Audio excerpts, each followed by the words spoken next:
حضرت عبداللہ ابن عمر رضی اللہ تعالیٰ عنہ بیمار ہو گئے، شدید علیل تھے، طبیعت مبارک میں کمزوری آ گئی، کچھ کھانے کو دل نہیں کرتا تھا، گھر والے بار بار کہتے کچھ کھا لیجئے کچھ کھا لیجئے، نہیں کھاتے تھے۔ بالآخر حضرت نافع آپ کے غلام تھے، ان سے کہنے لگے کہیں سے مچھلی مل جائے نا تھوڑی سی تو میں کھاؤں گا۔ تو کہتے ہیں میں سارے مدینے میں ڈھونڈتا رہا، مچھلی نہ ملی، اگلے دن بھی ڈھونڈی تو نہ ملی، تیسرے دن بھی ڈھونڈی تو نہ ملی، تو فرمانے لگے یار بس چھوٹی سی خواہش ہے، کوئی فرض نہیں ملتی تو رہنے دے۔ کہتے ہیں چوتھے دن مچھلی مل گئی، میں 1.5 دینار کی مچھلی لایا، لا کے حضرت عبداللہ ابن عمر رضی اللہ تعالیٰ عنہ کے سامنے جو مچھلی رکھی تو آپ نے لقمہ روٹی کا توڑا تھا، مچھلی کو لگانے لگے کہ دروازے پہ فقیر نے آ کے آواز دی کچھ کھانے کو دو۔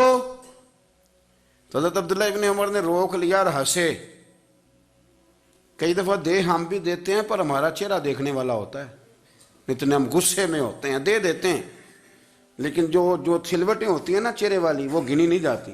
ہنسے، فرمایا دیکھو میرا اللہ کتنا کریم ہے، وہ مجھے بچانا چاہتا، اٹھا بار دیا جا کے۔ تو خادم اب حکم کا پابند تھا، وہ لیت اللہ تو کر نہیں سکتا تھا، وہ گیا اور جا کے دے آیا۔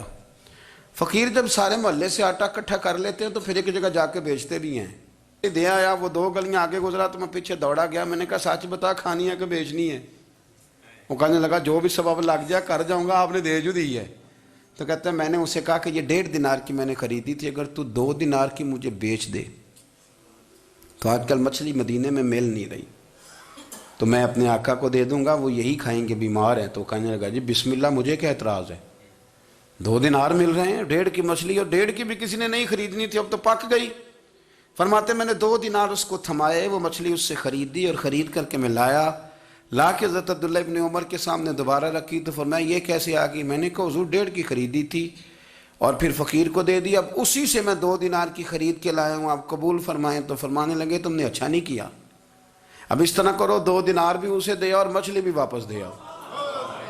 عرض کی حضور کیوں؟ فرمایا تم نے قرآن نہیں پڑھا؟ حضور پڑھا ہے، فرمایا رب فرماتا ہے لن تنالوا البر حتی تنفقوا مما تحبون، تم بھلائی کو اس وقت پہنچو گے جب اپنی پیاری چیز راہ خدا میں خرچ کرو گے۔ امام غزالی نے لکھا ہے، فرمانے لگے دیا، تو وہ حضرت نافع کہتے ہیں میں دینے گیا، دے کے واپس آیا تو کچھ پریشان تھا کیونکہ مجھے بھی 4 دن ہو گئے تھے نا تلاش کرتے، تھوڑی طبیعت میں مایوسی تھی کہ اتنی محنت سے میں نے لایا اور آپ نے واپس کر دی۔ تو حضرت عبداللہ ابن عمر نے مجھے قریب بٹھایا، پھر مجھے تھپکی دی، فرمانے لگے پتر میں نے ویسے بھی کبھی جھوٹ نہیں بولا اور آج کل تو میں ویسے ہی بیمار ہوں، ٹائم ہی نہیں، وقت ہی نہیں، موقع ہی نہیں جھوٹ بولنے کا، میں تجھے سچ بتاؤں مجھے مچھلی کھا کے اتنا سکون نہیں ہونا تھا جتنی اللہ کے راستے میں خیرات کھا کے مجھے سکون ہوا۔ تو تجھے تو میری راحت سے غرض ہے نا کہ مجھے راحت کیسے ہوتی ہے، تو مجھے سکون ملا ہے راہ خدا میں دے، میں نفسانی خواہش پوری کر لیتا تو یہ میرا نفس کل پھر مجھ سے مچھلی مانگتا، پرسوں کہتا نہیں چھوٹے گوشت کی یخنی بھی چاہیے۔ ہم لوگ الجھ گئے ہیں، بہت بڑے قیدی ہیں اپنے آپ کے، بڑے قیدی ہیں، سارا دن اپنی خواہشات کی تکمیل میں بھاگے رہتے ہیں، بڑے بڑے سونے نوجوان۔ میں ان پہ تنقید نہیں کرتا، مجھے ان پہ ترس آتا ہے، جب میں رات کے اندھیروں میں انہیں ٹیلی فون لے کے چوکوں میں کھڑے دیکھتا ہوں تو مجھے رحم آتا ہے۔ میں کہتا ہوں دیکھو نفس کی خواہش کے پیچھے یہ کیا مثلاً آخر کیا ہے اس میں، ایک عورت کے پیچھے تباہ کر لیا اپنے آپ کو، یعنی زیادہ سے یہ کوئی مقصود ہے، یہ کوئی مقصد حیات ہے جس کو مقصد بنا لیا ہے؟ میرے عزیز بات کو سمجھ لیں، اتنا خوبصورت آدمی ہے اور اتنا اس کا اونچا قد کاٹ ہے، اور کیا کس کے پیچھے یہ بھاگا ہوا ہے؟ بڑا سمجھدار، دانشور، عقل مند آدمی، ذی روح بندہ، لیکن اس کا سٹیٹس آپ یہ ملاحظہ کریں کہ وہ 20-40 ہزار کی خاطر جھوٹ بولتا ہے، دھوکہ دیتا ہے، فریب اور فراڈ کرتا ہے۔ ہم اپنی نفسانی خواہشات کے پیچھے اس طرح بھاگتے ہیں کہ ہم اصل سے رہ جاتے ہیں۔ میری باتوں کی سمجھ آ رہی ہے آپ حضرات؟ تھوڑا تھوڑا کر کے، ایک ایک کر کے ان کی باتیں کم مانیں۔ وہ ضروری تو نہیں نا کہ سویرے ناشتہ بازار سے اپنی مرضی کا تگڑا کیا ہے، بازار سے لا کے پوڑیاں چنے بہترین کھائے، اور پوڑیاں چنے ابھی کھائے نہیں، شاپر میں ڈالے ہوئے ہیں، اور وہ لے کے ابھی آ رہا ہے تو ساتھ ہی رستے سے گوشت بھی چھوٹا اچھا لگا تو 2 کلو وہ بھی لے آئے کہ پوڑیاں چنے کھاؤں گا اور دوپہر کے لیے گوشت پکاؤں گا۔ وہ پہلے یہ تو کھا لے صاحب، اس سے تو نجات پا لے۔ یہ پتہ نہیں ہضم ہوتا ہے کہ کچھ اور کرتا ہے تیرے ساتھ، لیکن وہ گوشت بھی ساتھ لے آیا۔ یعنی ٹیبل پہ، ناشتے کے ٹیبل پہ بیٹھ کے فیصلہ ہو رہا ہوتا ہے کہ ہم نے کیا کھانا ہے، ہم نے کدھر جانا ہے۔ سنگیو یاد رکھو، باتوں کو سمجھو اور غور کرو۔ یہ تھوڑا تھوڑا کر کے جب ہم چھٹکارا حاصل کرنے کی کوشش کریں گے نا، چھٹکارا حاصل کرنے کی، کئی جگہ سے، کسی جگہ سے اگر آپ کو تنبیہ ہوتی ہے نا، تنبیہ، اس میں بھی بڑا مزہ آتا ہے۔ اس میں بڑا، ہمارے ایک بزرگ تھے، تو ایک دن نا میں گیا تو کہنے لگے الحمدللہ آج میں بڑے سکون میں ہوں۔ میں نے کہا جی وہ کیا ہوا؟ کہنے لگے میں اپنے آپ کو بڑا پیر صاحب سمجھنے لگ گیا تھا، تو ایک وابڈا کے کسی آدمی سے کام تھا، تو میرے ایک دوست نے مجھے کہا کہ پیر صاحب اس کو ٹیلی فون کر دیں، سنا ہے آپ کا عقیدت مند ہے۔ میں نے اس بندے کو ٹیلی فون کیا تو کہتا ہے پیر صاحب میں عزت آپ کی بڑی کرتا ہوں پر یہ کام نہیں ہو سکتا۔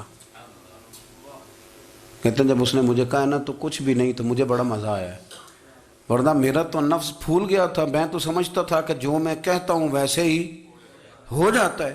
کہتے اس نے تھوڑا سا نا مجھے لیول میں کیا ہے، مجھے مزہ آیا۔ یہ لوگ نا اپنے اوپر بوجھ ڈالتے تھے، یہ تھوڑا تھوڑا پیچھے ہٹتے تھے، یہ سمجھتے تھے کہ اس طرح تو ہماری تکمیل رہ جائے گی۔ صبح سے شام تک اگر اسی نفس کی باتیں مانتے جائیں گے تو خرابی کرے گا۔ دولت کا نشہ ہے بھائی، دولت کٹھی کرنے والا کسی جگہ سیر نہیں ہوتا، حسن کا نشہ ہے، حسن کا نشہ ہے۔ حضرت ابوبکر شبلی رحمۃ اللہ علیہ فرمایا کرتے تھے جو تیری بیٹی کو خوبصورت سمجھ کے اس کے ساتھ نکاح کرنا چاہے اسے بیٹی نہ دینا۔ حضرت جی کیوں؟ فرمایا حسن تو تھوڑے دن کے بعد ختم ہو جائے گا، پھر وہ اس کی قدر نہیں کرے گا، وہ تو کہیں اور منہ مارتا پھرے گا۔ حضرت ابوبکر شبلی رحمۃ اللہ تعالی علیہ کی بیٹی خوبصورت تھی، ایک نوجوان کہنے لگا میرا نکاح کر دیں۔ آپ فرمانے لگے پتر تو 1 مہینے کے بعد آنا، کر دوں گا۔ بڑی موٹی تازی خوبصورت صاحبزادی، تو حضرت نے اسے دوائی کھلائی، اسے پخانے لگ گئے۔ جو پخانہ کرتی ایک مٹکے میں سنبھال دیتے۔ تھوڑا وقت گزرا تو وہ ہڈیوں کا پنجر بن گئی، مہینے بھر میں دست اتنے آئے کہ کمزور ہو گئی۔ تو ابوبکر شبلی 1 مہینے کے بعد نوجوان کو بلایا، فرمایا ادھر آ تیرا نکاح کروں۔ بچی دکھائی تو وہ کمزور بستر پہ پڑی، فرمایا شادی کر۔ کہنے لگا اس سے نہیں میں نے کرنی۔ فرمایا یہ وہی ہے؟ کہنے لگا جی نہیں۔ فرمایا تو کہتا تھا مجھے عشق ہے، کدھر گیا تیرا عشق؟ کہنے لگا حضرت صاحب آپ کیسی بات کر رہے ہیں؟ فرمایا ادھر آ۔ پھر وہ مٹکا جس میں گند رکھا تھا وہاں لے گئے، فرمانے لگے تیرا اس کے ساتھ عشق تھا، یہ ہے تیرا عشق۔ فرمایا اسے تو میں 4 دن روٹی کھلاؤں گا پھر تندرست ہو جائے گی، لیکن میں دیکھنا چاہتا تھا کہ تو میری بیٹی سے پیار کرتا ہے یا اس کے چہرے پہ آنے والی کچھ وقت کے لیے سرخی سے پیار کرتا ہے، اس لالی سے پیار کرتا ہے جو جوانی کے وقت بچوں اور بچیوں پہ آتی ہے۔ کس چیز کے دل دادا؟ یعنی کیا مطلب؟ نفس کی غلامی، سراسر غلامی، اور پلٹ پلٹ کے اور بڑے بڑے سیانے بندے چھوٹی سی خواہش کے لیے، بڑا سمجھدار آدمی، بڑا سیانا بندہ۔ میں ایک بڑے بزرگ عالم تھے، میں ایک دفعہ ملنے گیا تو پائے پکا رہے تھے، خود پائے پکا رہے تھے، تو وہ بڑے پیار کی بات ہوتی ہے نا جی، تو تامت باندھی ہوئی اور بڑی جناب خستہ حالی، اور وہ پائے پکا رہے ہیں۔ تو میں نے ان سے کہا، میں نے کہا حضرت جی پائے تو کسی اور نے بھی پکا لینے تھے، آپ بخاری لے کے بیٹھتے، چلو میری طرح کا کوئی بندہ آپ سے استفادہ بھی کر لیتا۔ اب پائے آپ لائیں گے، پھر پکائیں گے، پھر آپ کھائیں گے، تو یہ تو 24 گھنٹے آپ کسی کام میں گزر جائیں گے۔ تو یہ ایک چھوٹی سی خواہش کے لیے، میں کسی چیز کو حرام نہیں کہہ رہا، قرآن پاک کی جو آیت پڑھی ہے صرف اس کی تفسیر آپ کے سامنے عرض کر رہا ہوں۔ ہماری خواہشات ماں پالتی ہے، آپ کو نہیں پتا کتنے دکھ سہتی ہے۔ میں ان ماؤں کو جانتا ہوں جو بیٹے کے حصوں کی مار بھی اس کے ابے سے کھاتی ہیں، مار کھاتی ہیں وہ۔ ایک خاتون ایک کان سے سنتا نہیں، میرے پاس ایک دفعہ آئی، کہنے لگی 60 لگ گئی سی، کوئی دعا کر دیں یا کوئی وظیفہ پر، ڈاکٹر کہتے ہیں ٹھیک نہیں ہو سکتے۔ میں نے کہا باجی صحیح بتاؤ مسئلہ کیا ہے؟ کہنے نہیں کچھ بھی نہیں، مسئلہ کیا ہونا ہے، پتر غلط نکل آیا ہے، اس کا باپ روز مارتا ہے، آج میں آگے گئی ہوں تو اس نے ایک تھپڑ میرے کان پہ مار دیے، تو پردہ پھٹ گیا۔ مائیں مار کھاتی ہیں، لیکن وہ پتر جس کو بڑی محنت سے پالا ہے وہ جوان ہوتا ہے تو اماں سے کہتا ہے تجھے چھوڑ دینا ہے، پر جس لڑکی سے میرا ٹیلی فون پہ رابطہ ہے اسے نہیں میں نے چھوڑنا، وہ نہیں چھوڑ سکتی، ہر شے کچل جاتا ہے وہ۔ اماں کبھی بلیٹ کے رات کو سوچتی ہے کہ یہ تو میری کل کمائی تھی، میں تو آج بھی اس کے حصے کے تھپڑ اپنی گالوں پہ برداشت کر رہی ہوں، تو یہ کدھر گیا؟ اردشیر نام کا بادشاہ تھا، حضرت محدث ابن الجوزی آج سے کچھ 700 سال پہلے لکھتے ہیں۔ اردشیر بادشاہ بڑا خوبصورت تھا، جوان تھا، بڑا عقل مند تھا۔ اس نے اس طرح کہ قریب کی ساری ریاستوں پہ قبضہ کر لیا۔ بڑا عقل مند زیرک تھا، قبضہ ہو گیا۔ ایک بادشاہ بڑا سخت تھا، اس کے ساتھ جب پنجہ آزمائی ہوئی تو اردشیر کہتا ہے اس پہ میرا قبضہ نہیں ہو رہا تھا، اور جب ہم نے ساری ریاستوں نے مل کے اس پر حملہ کیا تو ایک قلعے کے اندر قلعہ بند ہو گیا۔ اردشیر بڑا خوبصورت آدمی تھا، بڑا سمجھدار تھا، تو وہ بادشاہ قلعہ بند ہو گیا، اس نے کہا نکلنا ہی نہیں۔ اب وہ اندر بند ہے، یک بارگی حملہ کیا تو وہ بڑا قلعہ تھا، اس میں بند ہو گیا۔ اس بادشاہ کی نا جس پر حملہ کیا، اس کی بیٹی اچانک ایک دن قلعے کی دیوار پہ چڑھی تو اردشیر کے حسن و جمال کو دیکھا تو عاشق ہو گئی، اور اپنے ہی باپ کے خلاف اسے کہنے لگی کہ اگر تو میرے ساتھ شادی کا وعدہ کرے نا تو میں تجھے رستہ بتاتی ہوں حملہ کرنے کا۔ اس نے کہا میرا وعدہ رہا، تو رستہ بتا۔ اس نے رستہ بتایا اس لڑکی نے، اور بادشاہ نے حملہ کیا تو اس کا باپ قتل کیا، اس علاقے پہ قبضہ کیا شادی کے وعدے پر۔ ہاں نفسانی خواہش بندے کو اندھا کر دیتی، نہیں سمجھ آتی اس کو میں کدھر جانا ہے، اندھا کر دیتی۔ حملہ کیا، اور جب اس لڑکی کو لے کے آیا نا اپنے محل میں،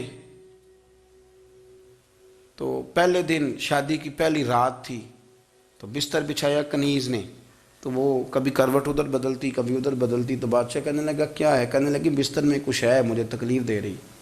اس نے چراغ جلائے اور جب بستر اٹھایا تو ایک اتنا سا دھاگا نکلا۔ دھاگے سے عموماً تکلیف نہیں ہوتی، تو اس نے کہا تو اتنی نرم و نازک ہے کہ دھاگا؟ کہنے لگی میرا باپ نا میرے ساتھ اتنا پیار کرتا تھا کہ روز میرا بستر بھی خود بچھاتا تھا، اور اس نے آلہ رکھا ہوا تھا، وہ ناپتا تھا کہ کوئی پایا اونچا نیچا تو نہیں، میری بیٹی کا بیلنس سوتے وقت خراب نہ ہو جائے، اور میرے لیے گوشت اور کپڑے بھی خود پسند کر کے لاتا تھا، کھانے پینے کا خود خیال کرتا تھا۔ اردشیر کہنے لگا اچھا وہ اتنا پیار کرتا تھا، اور پھر تو نے اس کے ساتھ کیا کیا؟ کہنے لگا بلاؤ کنیزوں کو بلایا، فرمایا اس کو اٹھاؤ اور جلاد کے پاس لے جاؤ، اسے کہو کہ اس کے بال ایک گھوڑے کے ساتھ باندھے، پیر دوسرے گھوڑے کے ساتھ باندھے، اور ایک گھوڑا ادھر بھگا دے، کدھر بھگا دے، یہ جس کے باپ نے اتنا پیار کیا یہ نفس کی اتنی غلام ہے کہ اس کی وفادار نہیں رہی تو میری وفادار کیسے بنے گی؟ اس نے اتنے نازوں سے پالا کہ دھاگا اسے برداشت نہیں۔ او یارو یاد رکھو، اگر نفس کی غلامی کرو اور بڑے بڑے وفاداروں کو چھوڑ کے غلامی کرو تو پھر کہو وفادار مل جائیں، کوئی بول اب لڑا نہ بول بیٹھی ہوں دے خصم ناراض بڑ بولیاں دے، کہاں سر کھائے تے بلبل ٹھنڈ پائے، بڑے فرق نہیں سجنا بولیاں دے، جڑیاں خصماں دی وچ رضا وسن، پاگ جاگ جاندے انہاں گولیاں دے، آپ ادلیاں نو سردار پین تکے تے شرما والیاں نو چوٹے ڈولیاں دے۔ اپنے نفس کے پیچھے چلو گے تو یہ تباہی ہے۔ جب ہم نے کسی سے وفا نہیں کی تو یہ کیا امید ہوئی کہ دنیا ہم سے وفا کرے گی؟ اللہ رسول کی مرضی کے مطابق اصول پسند زندگی بنائیں، ایک ایک کر کے اپنی خواہشات سے پیچھے ہٹیں، تھوڑے پہ گزارا کرنا سیکھیں، اپنے نفس کو سمجھائیں۔ ضروری نہیں کہ روٹی ہر وقت مزے کے لیے کھائی جائے، کبھی کمر سیدھی کرنے کے لیے خشک روٹی بھی کھا کے دیکھو، کبھی سادہ کھانا اس پہ بھی اکتفا کرو، کبھی تھوڑا کھا کے اچھے طریقے سے سادے کمرے میں بھی اللہ کو یاد کر کے دیکھو۔ نفس کے پیچھے نہ بھاگیے گا، تباہی کرے گا۔ رب کریم سمجھنے کی توفیق رفیق عطا